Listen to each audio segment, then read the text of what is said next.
The casket gleamed under the pale autumn sun, its polished oak surface too pristine, too small for the weight it carried. Destiny. Harper stood at the edge of the grave, her black wool coat hanging loosely on her frame, thinned by months of sleepless nights and hospital vigils. Caleb, her 9-year-old son, lay inside that box, her bright-eyed boy who had fought a monster no child should face.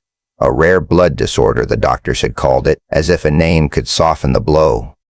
For 8 grueling months, it had stolen his strength, his laughter, his future.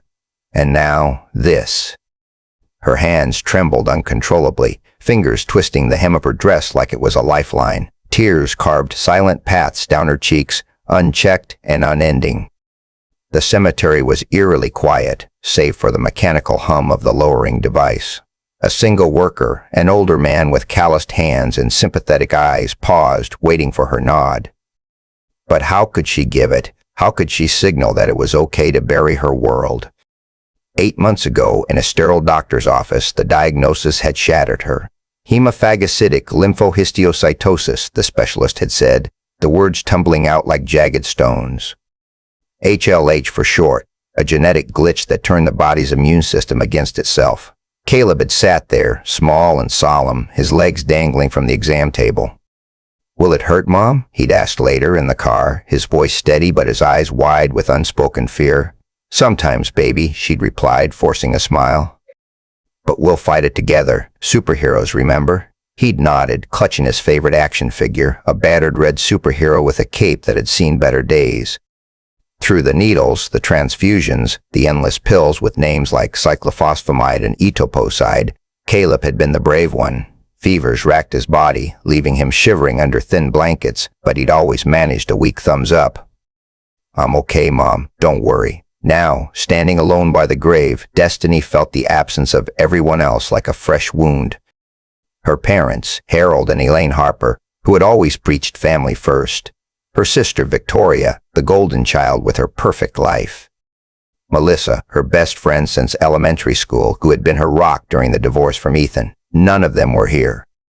The only soul who had shown up was Angela, the 78-year-old widow from next door, her frail hand resting on Destiny's arm. "Are you all right, dear?" Angela asked, her voice soft but steady, like the woman herself. Destiny shook her head, pulling out her phone on instinct. Victoria's Instagram loaded, a cascade of glittering photos from her engagement party at the opulent Grand Horizon Hotel. Champagne flutes clinked in toasts, a massive diamond sparkled on Victoria's finger, and their parents beamed in the background. The timestamp, 20 minutes ago, while the minister had droned on about eternal peace. "They didn't come," Destiny whispered, her voice cracking. "Not one of them." Angela's eyes filled with quiet fury. "That boy loved you more than anything, and you him." Memories flooded in, Caleb's infectious giggle before the illness, when he chased fireflies in the backyard declaring at 7 that he'd be a doctor to fix kids like me. His superhero pajamas during chemo, because brave people wear capes, Mom. Even Ethan, her ex-husband, had seen the fighter in him.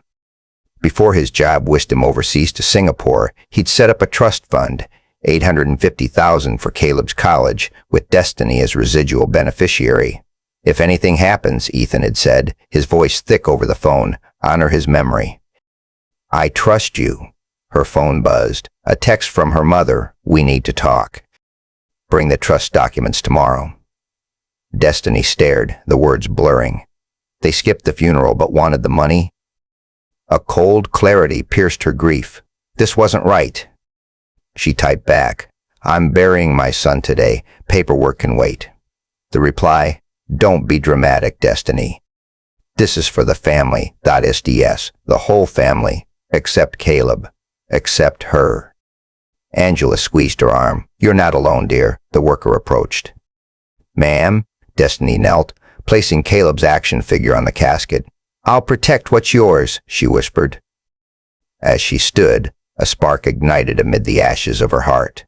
They wouldn't take this from her, too. Chapter 2, The Gathering Storm. The drive to her parents' sprawling colonial in Oakwood Heights. The next morning felt like navigating a minefield. Rain pattered against the windshield, mirroring the storm in her chest. Destiny gripped the wheel, knuckles white, rehearsing words that might bridge the chasm.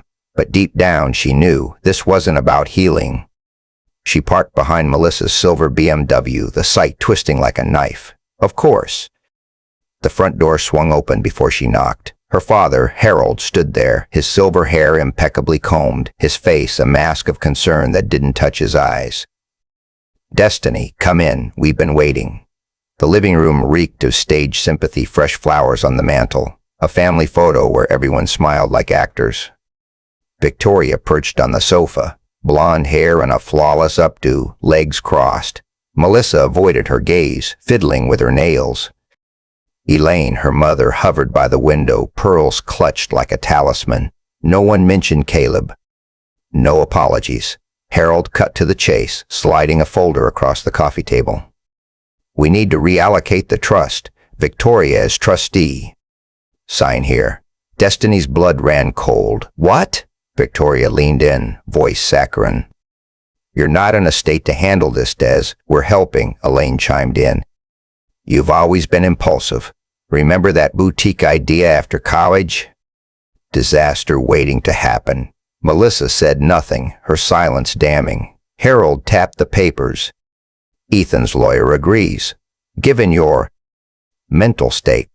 Destiny scanned the documents. Mental competency clauses, research on trusts dated 14 months ago when Caleb first fell ill. "You've been planning this since he got sick?" Victoria sighed. Exaggerating as usual.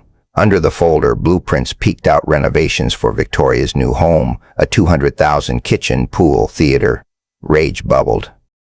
"You never visited him, not once." Victoria tossed her hair. "We grieve differently. Why now?" Destiny demanded. Glances exchanged. Victoria spilled. "Robert's company has cash flow issues. Wedding might be postponed." Elaine fidgeted. "And the Hilton Head property?" Market dipped. Harold softened his tone. "We're family, Destiny, facing hard times." Melissa finally spoke. "My divorce is final soon. Victoria promised me a job. I need this for the twins."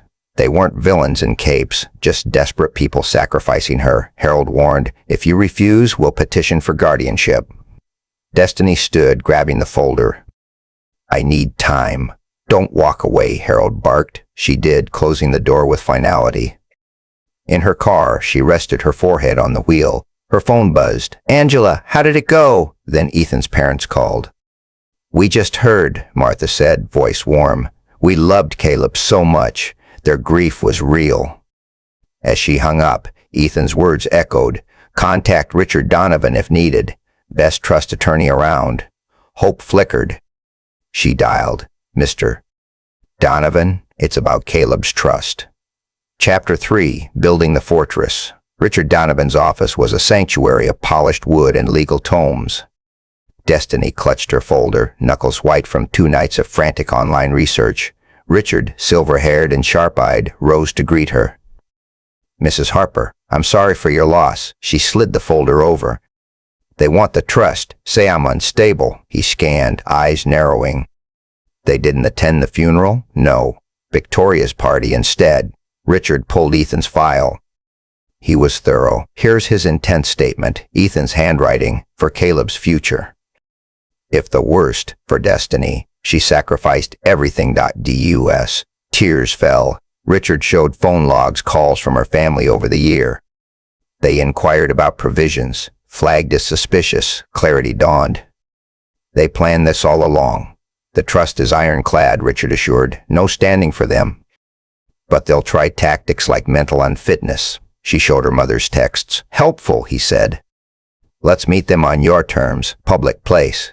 2 days later, Riverside Coffee buzzed with patrons. Destiny sat with a manila envelope. Angela parked outside, Richard on call. Her family arrived, Victoria leading. "You signed?" Victoria reached for it. "First, why skip the funeral?" Elaine sighed. "Planned months ago."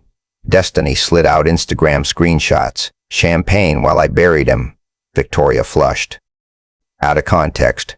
Then trust terms. "Ethan's intent is clear. It's mine." Harold reached. She pulled back. Richard Donovan confirmed. Victoria snapped. You don't deserve it. You'll waste it. Heads turned. Destiny stood. I'm not signing, Harold threatened. We'll make it difficult. You already have. She left, Angela waiting. You did good, Richard called. Strong position. Ethan's parents offered testimony. Mark, a co-worker, texted support. She wasn't alone. Chapter 4, The Escalation. 3 days later, in Richard's office, Destiny spread documents. They'll file guardianship. Richard nodded. Prove unfitness.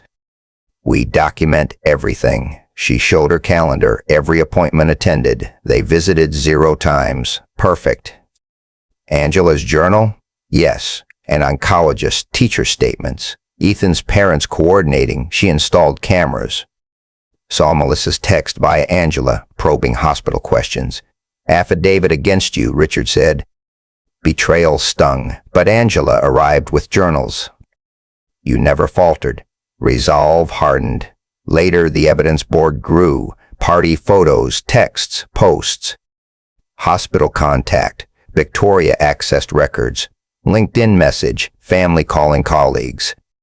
Defamation counterclaim, Richard said. Angela called. Security working. Destiny felt ready, angry, protective. Chapter 5, The Served Papers. The sheriff's knock jolted her. Envelope heavy. Emergency petition for guardianship. They wanted control of her. Richard, we're ready. Newspaper headline, family helping her. Victoria's post, prayers for mental health, hospital ethics investigating. Witnesses ready. Security footage of family snooping. Restraining order filed. Night visit. Victoria on porch, recorded. Drop opposition or we'll destroy you. Mask slipped. You were always the burden. Richard, gold. Angela stayed over. We're ready. Destiny held Caleb's dinosaur. For you, buddy. Chapter 6, The Courtroom Battle, Courtroom Solemn. Family side, concern masks. Judge Peabody, evidence, not emotion. Petitioner's attorney, spiraling woman. Melissa testified, obsessive, hysterical. Mother, heartbroken, protecting her. Richard countered, calculation, not concern. Hospital admin, privacy breach. Angela, unwavering care. Ethan's father, trust for destiny. Security recording played. Victoria's threats. Coffee audio, money plans. Judge recessed, returned. Disturbing exploitation. Petition dismissed with prejudice. Investigation for perjury. Restraining order granted. Trust unfrozen. Family crumbled. Judge to destiny. Remarkable strength. Outside, reporters. Justice for my son. Chapter 7. Rebuilding from Ashes Advisor's Office. Funding scholarships. Restraining order held. Family faced charges. Melissa fired. Engagement off. Angela, you did it. Dreams of Caleb laughing. Richard, foundation filed. Neighbors support. Photo of Caleb, legacy safe. Chapter 8, The Memorial Wing. 6 months later, Caleb Walker Memorial Wing unveiled. Nurse Jennifer, first scholar. Foundation helped families housing, training. Angela coordinated volunteers. Richard pro bono. Ethan's parents advocated. Destiny spoke at groups. You can do this. Not alone. Chapter 9, 1 year on cemetery visit. Sarah and Emma, your scholarship saved her. Foundation expanding research. Action figure on headstone, promise kept. True family, choice, loyalty, love. Betrayal led to transformation. Living to honor Caleb's courage.